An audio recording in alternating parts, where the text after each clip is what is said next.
आपको मालूम है कि PMLN का आज केस लगा था। जो पाकिस्तान की सियासी जमातें हैं वो इलेक्शन कमीशन के सामने अपने फंड्स यानी जो सोर्स है उनका वो डिक्लेयर करने की पाबंद है। पाकिस्तान तहरीक इंसाफ ने अपने तमाम अकाउंट्स यहाँ पर पेश किए। सैकड़ों आपको मालूम है सफ़ात है जो यहाँ पर इलेक्शन कमीशन में स्क्रूटनी के लिए पेश किए गए हैं। अब दो और पटिशनें यहाँ पे हैं। सुप्रीम कोर्ट का हुक्म भी है। पाकिस्तान पीपल्स पार्टी और पाकिस्तान मुस्लिम लीग नून के जो पार्टी फंड्स हैं उनके मुतल्लिक मुकदमा यहाँ पर चल रहा है। और जिस तरीके से दोनों पार्टीज इलेक्शन कमीशन से इस वक्त बाकायदा दौड़ लगाई हुई है, यानी मुस्लिम लीग नून वालों ने तो जूते भी अपने उतार लिए हैं और भागी जा रहे हैं और ये बताने को तैयार नहीं है कि आखिर उनके पास जो फंडिंग आई वो कहाँ से आई। इलेक्शन में ये कहा गया 2013 के इलेक्शंस में PMLN ने 3.5 अरब रुपया खर्च किया, लेकिन इस वक्त जो पूरे पाकिस्तान में मुस्लिम लीग नून के पास एक भी अपना दफ्तर नहीं है। नवाज शफकत हुसैन को करोड़ों रुपया आ रहा है हिल मेटल एस्टेब्लिशमेंट से। और तो और ये मुस्लिम लीग नून के कारकुनों से मैं ये बताना चाहता हूं, उनको ये खुशखबरी देना चाहता हूं कि आपकी अपनी पार्टी को मनी लॉन्ड्रिंग के लिए इस्तेमाल किया गया। मुस्लिम लीग नून के अकाउंट में 14 करोड़ 10 करोड़ रुपया एक दफा और 4 करोड़ रुपया एक दफा 14 करोड़ रुपया मुस्लिम लीग नून के अकाउंट्स में लाया गया और वाइट करके दोबारा नवाज शरीफ साहब ने उसको वापस ले लिया। असल में ये जो लीडरशिप है कि नवाज शरीफ साहब अकेले नहीं, माशाल्लाह, इनके दाएं बाएं देखा करें जो लोग खड़े हैं। ये ख्वाजा आसिफ जो 1983 में बैंक में क्लर्क था, मुशाहिदुल्लाह जो PIA में लोडर का काम करता था, इसहाक डार जिसके वालिद साहब की पान की और साइकिलों की दुकान थी, साद रफीक जो यहाँ पे लाहौर में वैगने रोक के उनसे 25-25 रुपया भत्ता लेता था। ये सारे लोग नवाज शरीफ के पीछे खड़े होते हैं, इनको देखा करें। ये माशाल्लाह PMLN में शामिल होने से पहले और इस सियासत में नवाज शरीफ साहब के आने से पहले इनकी जो कमाई थी वो टकों में थी। मैं नहीं कहना चाहता टके टके के लोग थे, टकों में थी इनकी आमदनी। अब माशाल्लाह 10-10 कनाल की गाड़ियां हैं हर एक के पास ही। और जब आप बात करें और ये कहे कि तहकीकात होनी चाहिए तो ये फौज बड़ी बुरी है, मुजीबुर रहमान पैदा कर रही है मुल्क में। ये जुडिशरी कल से ये जो 4-5 दिन हुए, पूरा हफ्ता हुआ है, चीफ जस्टिस साकिब नसार साहब के खिलाफ जिस किस्म की सोशल मीडिया कैंपेन चलाई जा रही है PMLN मीडिया सेल की तरफ से और ये जंग न्यूज वालों के मीडिया सेल की तरफ से, इनके भी जो सहाफ़ी है, जिस तरीके से उन्होंने साकिब नसार साहब के खिलाफ कैंपेन चलाई हुई है, वो कोई जाती मुखालफत तो नहीं है साकिब नसार साहब से, फौज से जाती लड़ाई तो नहीं है। सिर्फ एक लड़ाई है कि जनाब ये फौज और जुडिशरी, जिस तरह माजी की फौज और जुडिशरी इनके साथ ताउन करती थी, ये क्यों नहीं कर रहे? आखिर क्या वजह है कि ये फौजी इस वक्त जो जिम्मेदारान है वो पिस्तौल निकाल के जजों के कनपटियों पे क्यों नहीं रख रहे कि नवाज शरीफ को करप्शन जैसे करते आ रहे हैं, ये भोला सा ग्रुप है, इसको करने दो, पाकिस्तान के लिए बड़ा अच्छा है।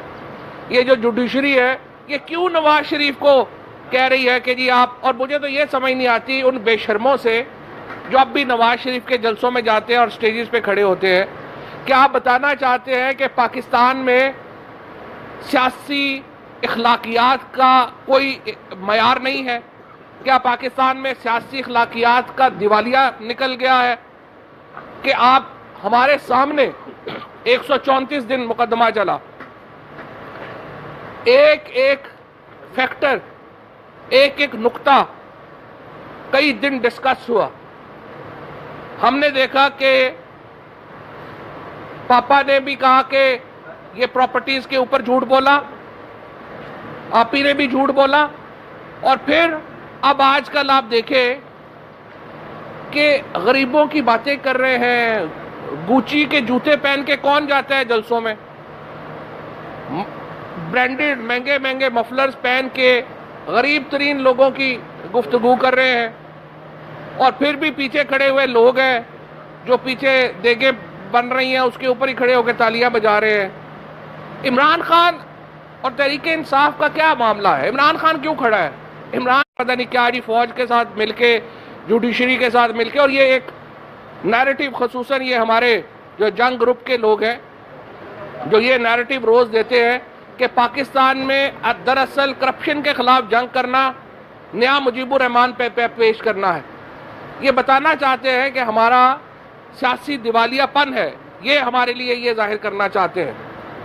आप देखिए यहाँ पे आज पहले चोरी, अभी हम देखेंगे कि उसमें आर्टिकल 184(3) के जरिए सुप्रीम कोर्ट को लार्जर बेंच की दरखास्त की जाए, या इसी केस में फरीक बने रिव्यू में। ये फैसला हमारा जो लीगल टीम है वो इसके मुताबिक करेगी। उसके साथ साथ ये इलेक्शन कमीशन के सामने मैं ये ज़रूर कर दूं कि इलेक्शन कमीशन आइन के तहत ये नहीं कह सकता कि हमें 3 महीने से ज़्यादा मुद्दत चाहिए इलेक्शन की, क्योंकि आर्टिकल 224 कहता है 90 डेज के अंदर इंतखाबात होंगे। अगर आप 90 डेज में इंतखाबात नहीं करा सकते तो इलेक्शन कमीशन को पैकअप कर देना चाहिए। ये इनकी जिम्मेदारी है। ये लोग ज़्यादा भर्ती करें, ये अपनी इस्तेदाद बढ़ाएं और हल्का बंदियों का काम जल्द से जल्द ख़त्म करें, क्योंकि आइन के आर्टिकल 224 के मुताबिक जब भी असम्बलियाँ डिसॉल्व होनी है उस वक़्त इलेक्शन 90 दिन के अंदर होने हैं। और इलेक्शन कमीशन में जो बाबू बैठे हैं उनको भी अपने फ़राइज़ का एहसास होना चाहिए। जिस तरीके से इस वक्त इलेक्शन कमीशन की प्रोसीडिंग चल रही है, ख़ुसूसन PTI के मामलात के ऊपर, उससे कोई भी मुतमईन नहीं है। इलेक्शन कमीशन को बहरहाल एक इंडिपेंडेंट इदारा बनाना पाकिस्तान के लिए ज़रूरी है। लिहाजा आज हम ये हुदैबिया के केस के ऊपर, जिस तरह मैंने आपको अर्ज़ की कि उसके लिए हम जो है वो रिव्यू पिटिशन में जा रहे हैं। नैब की जो इन्वेस्टिगेशन है शहबाज शरीफ की, उनके ऊपर हम गहरी नज़र रखे हुए हैं। और आप ये देखिए, प्रोसिक्यूटर जनरल नैब का अपॉइंट नहीं किया जा रहा। नैब कह रही है ये 4-5 लोग जो है इनमें से आप प्रोसिक्यूटर लगाएं। वज़ीर आज़म कह रहे हैं नहीं, आप नवाज शरीफ की मर्जी का प्रोसिक्यूटर लगाएं। मुझे आप बताएं, ये भी कभी हो सकता है दुनिया में कि मेरे खिलाफ केस चल रहा हो और मुखालिफ वकील भी मैं सिलेक्ट करूं कि नहीं मेरा मुखालिफ वकील आप ये लगा दें? ये तो मौकरी है जस्टिस की। सो आपको ये जो ट्रायल्स हैं 28 फरवरी उनका आखिरी दिन है।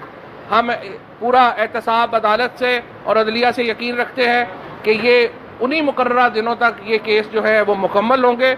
और इस वक्त नवाज शरीफ साहब जो है वो यकीनी तौर के ऊपर उम्र कैद की सज़ा और जायदाद की जब्तगी जो है उसका सामना कर रहे हैं। और हम देखेंगे अगर कोई डिफेंस ना आया तो ये मामला उधर ही जाएंगे। बहुत शुक्रिया। मुतमईन है कि 6 महीने की जो आप बात कर रहे हैं कि 6 महीने में शरीफ खानदान की करप्शन के फैसले हो जाएंगे?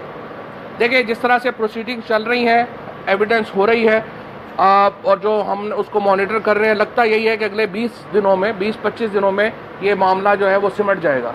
और जिस तरीके से अब तो डिफेंस एविडेंस देनी है। डिफेंस एविडेंस क्या है? 300 अरब रुपया 16 कंपनीज में है।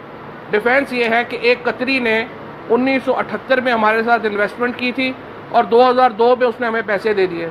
ये एविडेंस है। अब कतरी जो है वो पाकिस्तान आए और बताए कि उसने कैसे पैसे दे दिए थे। अगर वो नहीं आता तो केस तो ख़त्म है। नवाज शरीफ आज आपके सामने खुदा खुदा करके 4 पेशियों के बाद जो है वो यहाँ पर जवाब दाखिल करवाया गया है।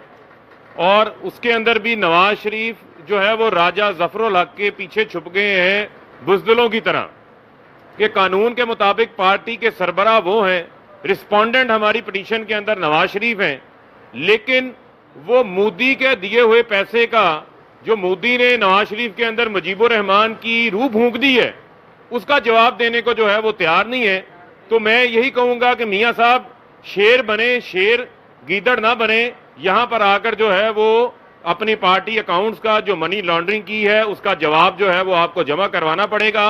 और पूरी कौम इमरान खान की शुक्रगुजार है कि इमरान खान ने ट्रांसपेरेंसी की बुनियाद रखी है, उसका मुतालबा किया है, चाहे वो मुल्क की क्यादत के हवाले से हो, चाहे वो इदारों के अंदर शफाफियत की बात हो, चाहे वो पार्टी फंड्स के हवाले से शफाफियत की बात हो। तो लिहाजा मैं समझता हूं कि ये इलेक्शन कमीशन का भी अब ये जिम्मेदारी है, उनका ये फर्ज है कि यहां पर इन जमातों को पाबंद करें और कानून के मुताबिक जो है वो कार्रवाई को आगे बढ़ाया जाए। जी बहुत शुक्रिया।